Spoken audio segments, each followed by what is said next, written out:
Tata. ভালো লাগছে দেখ।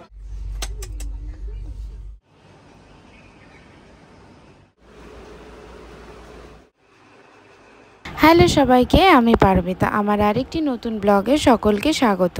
আশা করছি তোমরা সকলেই ভালো আছো, সুস্থ আছো। আমরাও খুব ভালো আছি, সুস্থ আছি। আর যেদিন এই ব্লগটা করছি সেই দিনটি ছিল রবিবার। আগের ব্লগেই তো তোমরা দেখলে কৃষ্ণেন্দু দিল্লিতে শিফট হয়ে গেল নতুন অফিসের জন্য। তাই আমরাও আমি আর আমার ছেলে কুচবিহারের বাড়িতে যাচ্ছি, কারণ সামনেই দুর্গাপুজো। কৃষ্ণেন্দুর নতুন অফিস ছেড়ে আসতে পারবে না, আর আমি আর আমার ছেলে এই নতুন শহরে একা একা একেবারেই পেরে উঠছিলাম না। সব কিছু সামলাতে গিয়ে খুবই অসুবিধার শিকার হতে হচ্ছিল আমাদেরকে। আর তাছাড়া নতুন অফিসে যাওয়ার 3 মাস হয়ে যাওয়ার পরেই আমরা দিল্লিতে শিফট হব। তাই জন্যই আমরা ডিসিশন নিলাম যে আমরা কুচবিহার থেকে কদিনের জন্য ঘুরে আসি। একা যেহেতু আমরা সামলে উঠতে পারছিলাম না, আর একা একদমই থাকা যায় না, ছেলে আর মা। তাই আমরা কুচবিহারে চলে যাচ্ছি। বাড়ি যাব সেটার আনন্দ তো একেবারেই আলাদা। আগের দিন রাতেই সব কিছু কমপ্লিট করে রেখেছিলাম যাতে ঘুম থেকে উঠে কিছু করতে না হয়। শুধু রেডি হয়েই আমরা বেরিয়ে পড়েছি। চণ্ডীগড় থেকে যেহেতু আমাদের কুচবিহারে যাওয়ার কোনো ডিরেক্ট ট্রেন নেই, সেই জন্যই আমাদের দিল্লি হয়ে যেতে হচ্ছে। তাই সকাল সকাল ট্রেনে উঠে পড়লাম আমরা দিল্লি যাওয়ার জন্য। সেখানেই কৃষ্ণেন্দু আমাদের জন্য ওয়েট করবে। এত ভোরবেলায় যেহেতু আমরা বেরিয়ে এসেছি, সেই কারণে কারোরই কিছু খেয়ে আসা হয়নি। আর সকাল তখন প্রায় 8টা নাগাদ বাজে, তো ওমের খিদে পেয়ে গেছিলো। তখন আবার ম্যাগিও উঠে গেছিলো ট্রেনে, তো ওই কাপ ম্যাগিগুলো, তো সেটা দেখে বলছে মা আমি ম্যাগি খাবো। তাই ওই গরম জল দিয়ে ওরাই কাপ ম্যাগিটা দিয়ে দিল। কিছুক্ষণ 15 মিনিট রেখে ও খেয়ে নিল একা একা। তারপর আমার সাথে চললো কতক্ষণ তর্ক বিতর্ক, ঝগড়া লেগে গেছিলো বলতে গেলে। খেয়ে জামাটাকে কি বানিয়েছিস দেখ। একা একা যাবি তো? ঠিক আছে, পুরো রাস্তা আমার সাথে কিন্তু একদম কথা বলবি।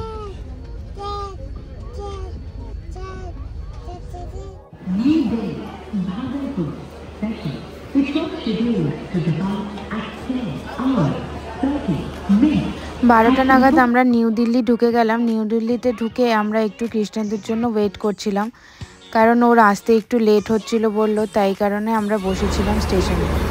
পাপাকে অনেক দিন ধরে দেখে না, তাই জন্য ওর একটু আপসেট হয়েছিল, কারণ পাপা বলেছিল তাড়াতাড়ি চলে আসবে। কৃষ্ণেন্দু একটু আসতে দেরি হলো, সেই জন্য পাপা আর ছেলের একটু যুদ্ধ লেগে গিয়ে মন কষাকষি চলছিল, কারণ পাপা এত দেরি করে কেন এলো। খুব কান্নাকাটি করছিল, তাই ও কৃষ্ণেন্দু ওকে মানালো। একটু মানিয়ে আমরা একটু খাওয়া দাওয়া করতে গেলাম। ভাবছিলাম যে কোথায় গিয়ে খাওয়া দাওয়া করব। পরের ট্রেনটা যেহেতু আমাদের আনন্দ বিহার থেকে ছিল, সেই জন্যই ভাবলাম কাছে পিঠে কোথা থেকে খেয়ে নিই, কারণ অত দূরে গিয়ে আবার খাওয়া দাওয়া করা গাড়ি করে লাগেজ নিয়ে, সেটা আর গরমে ইচ্ছে করলো না। তাই কাছে পিঠে হালদিরামসেই ঢুকে পড়লাম খাওয়া দাওয়ার জন্য। এটা কি?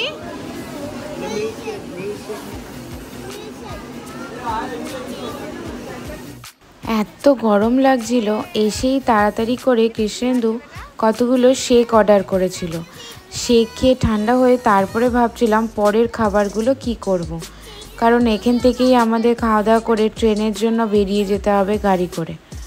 তো খাওয়া দাওয়া প্রায় শেষের পথে, মাঝপথে ছেলে বলছে আমরা তো চিয়ার্স করলাম না, তাই আবার চিয়ার্সও করে নিলাম। কৃষ্ণেন্দু আগের সপ্তাহে যখন বাড়ি এসেছিল, চণ্ডীগড়ের ফ্ল্যাটে, তখন আমরা দুজনে মিলে লেন্স কার্ট থেকে দুজনে দুটো চশমা বানাতে দিয়েছিলাম। অনেক দিন ধরেই করা হচ্ছিল না, তাই সেটা এনেছিলাম আমি, সেটাই পরিয়ে দেখানো হলো। আর আমরা লাঞ্চে অর্ডার করেছিলাম ছেলের জন্য ধোসা, আর আমার খুব ফ্রাইড রাইস খেতে ইচ্ছে করছিল, তাই ফ্রাইড রাইস আর মাঞ্চুরিয়ান এইসব খাওয়া দাওয়া করে আমরা নেমে আসলাম নিচে এসে গাড়ির জন্য ওয়েট করছিলাম, কারণ বুক করছি কিছুই বুক হচ্ছিল না। ড্রাইভার বলছিল যে না অত দূর যাবে না, এই অনেক প্রবলেম হচ্ছিল। আবার ছেলে এদিকে ঘুম পেয়ে গেছে, কারণ এত সকালে উঠে ঘুম থেকে তুলে ওকে নিয়ে আসা হয়েছে। ও ঘুমে একদম ঢলো। ওকে বলা হচ্ছিল যে ঘুমাস না, কিন্তু ও বলছে না, যেহেতু বাচ্চাদের যা হয়, দুপুরে খাওয়া দাওয়া করেছে, সকালেও উঠেছে, তাই ঘুমটাও পেয়ে গেছে। তো আমরা এই করতে করতে গাড়িও পেয়ে গেলাম ফাইনালি। গাড়িতে বসে প্রায় আমাদের আনন্দ বিহার স্টেশনটা চলেও এলো তাড়াতাড়ি করে, কারণ আমাদের ট্রেনের টাইম ছিল প্রায় 5টা নাগাদ। তো আমরা মোটামুটি 4:30-এর মধ্যে পৌঁছে গেছিলাম। হাতে খানিকটা সময় নিয়ে বেরিয়েছি ওখান থেকে, হলদিরামস থেকে, কারণ ট্রেনের ব্যাপার তো, তাড়াতাড়ি একটু না পৌঁছালেও প্রবলেম হয়ে যেতে পারে। তো স্টেশনে এসে দেখছি যে আমাদের ট্রেনও দিয়ে দিয়েছে। প্ল্যাটফর্মে যেহেতু আমাদের ট্রেনটি দিয়ে দিয়েছে, সেই জন্য আমরা তাড়াতাড়ি করেও ট্রেনে বসার জন্য এগিয়ে যাচ্ছি ট্রেনের বগির কাছে। তো আমাদেরকে কৃষ্ণেন্দু আর দীপ বসিয়ে দিয়ে ওরা আবার বেরিয়ে যাবে। দীপ চণ্ডীগড় চলে যাবে, কৃষ্ণেন্দু দিল্লিতে তার জায়গায় চলে যাবে। তাই জন্য আমরা তাড়াহুড়া করছিলাম। এসে শুয়ে পড়লি? ঢং ঢং, ফোন তো করে না তোমাকে।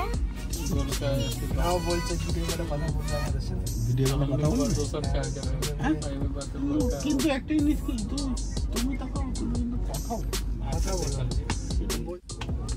1 বছর পরে বাড়ি যাচ্ছি, বুঝবে।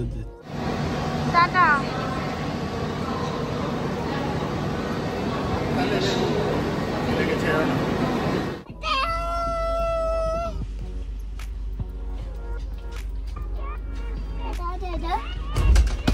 টাটা।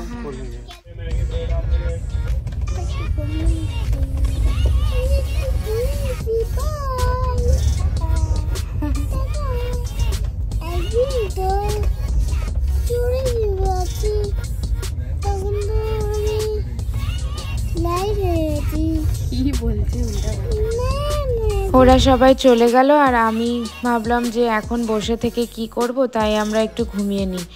ছেলেরও তো বললাম আগেই যে ঘুম পাচ্ছিল, তাই জন্য আমি আর ছেলে একটু ঘুমিয়ে নিয়েছিলাম। আর এসিটা এত ঠান্ডা হয়ে যাচ্ছিল, মানে কিছু বলার ছিল না। আর আমাদের সাথে যে দুজন লোয়ার বাদে সিনিয়র যাচ্ছিল, ওরাও খুব প্রবলেমেটিক ছিল, তাদের জায়গায় বসতে দিচ্ছিল না, নাকি তারা লোয়ার পেয়েছে বলে তারা লোয়ারেই শুয়ে থাকবে, বসে থাকবে। এই যাত্রায় আমার এইগুলোকে খুব ফেস করতে হচ্ছে, এই প্রবলেমগুলোকে। তারপর খাবারের যে অ্যাপ থাকে ট্রেনের, সেখান থেকে আমি খাবার অর্ডার করে রেখেছিলাম আগে থেকে। তারপর কানপুর স্টেশন এলো, সেখান থেকে আমি রিসিভ করে নিলাম খাবারটা। ওই একটা ভেজ থালি ছিল, দুজনে মিলে খেয়ে আবার ঘুমিয়ে পড়লাম। গুড মর্নিং বাবাটা।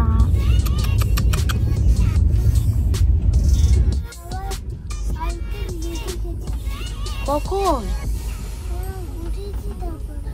একা?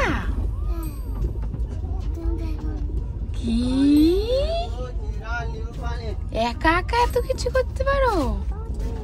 তুমি আমাকে জিজ্ঞাসাও করলে না।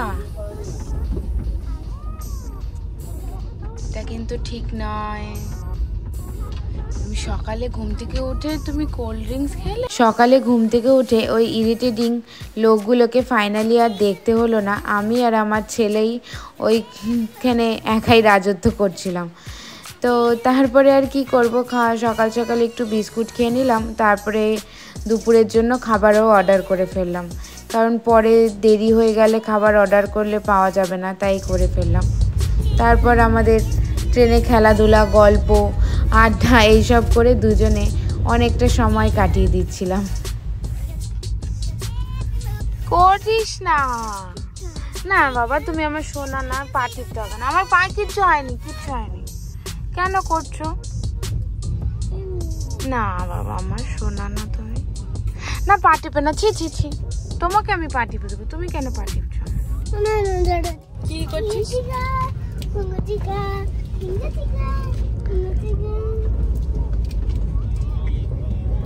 নাচে নাচে নাচে রে,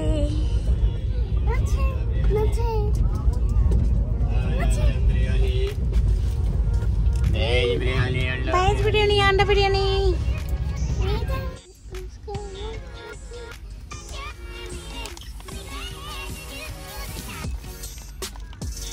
আমরা চাউমিন খাচ্ছি। দুপুরে আমরা কি খাওয়া দাওয়া করবো সেটা ভাবতে ভাবতে খানিকটা সময় চলে গেল। তারপরে ওমকে জিজ্ঞেস করলাম, ওম বলল যে আমরা চাউমিন খাবো।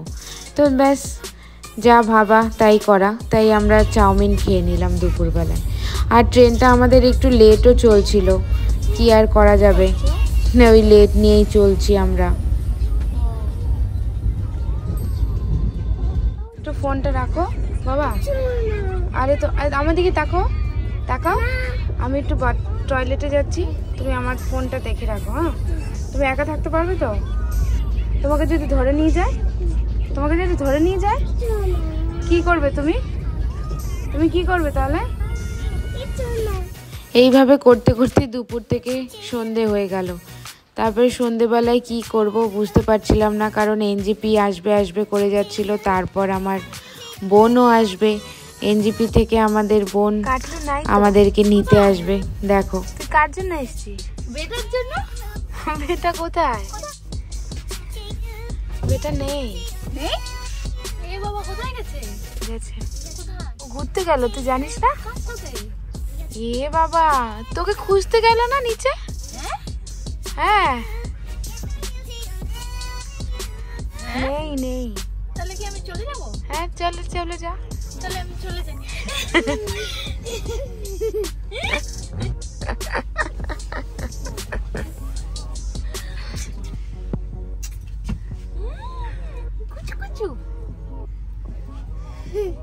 কি করবে বুঝতে পারছি না।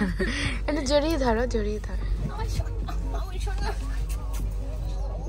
এই ওর গায়ে নোংরা। কিছু না, চলো।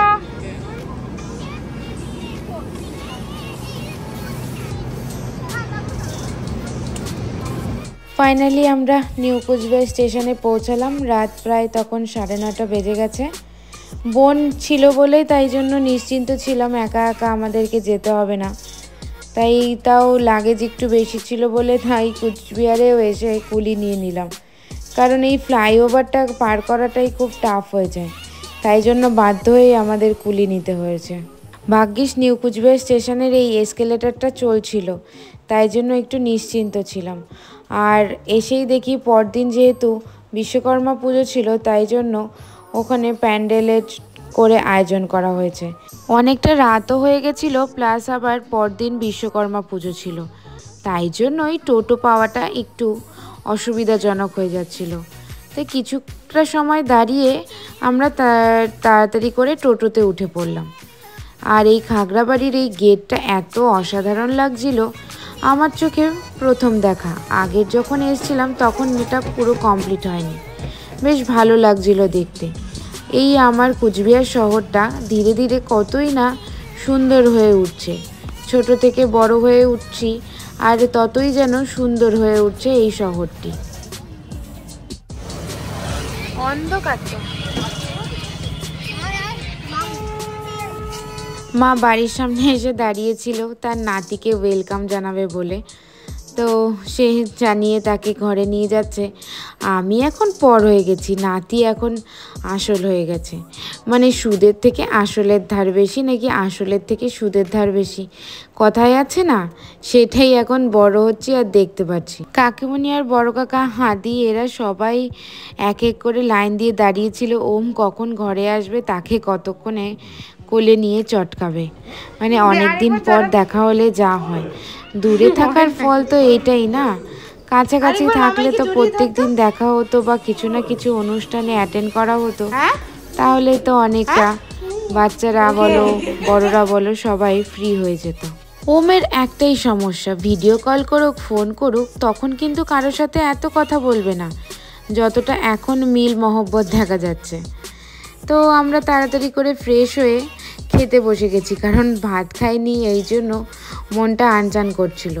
মা অনেক কিছুই রান্না করেছিল, মানে মাছই বেশি করেছিল, কাইজলি মাছ, ছোট ছোট মোয়া মাছ, আবার ইলিশ মাছও বটে।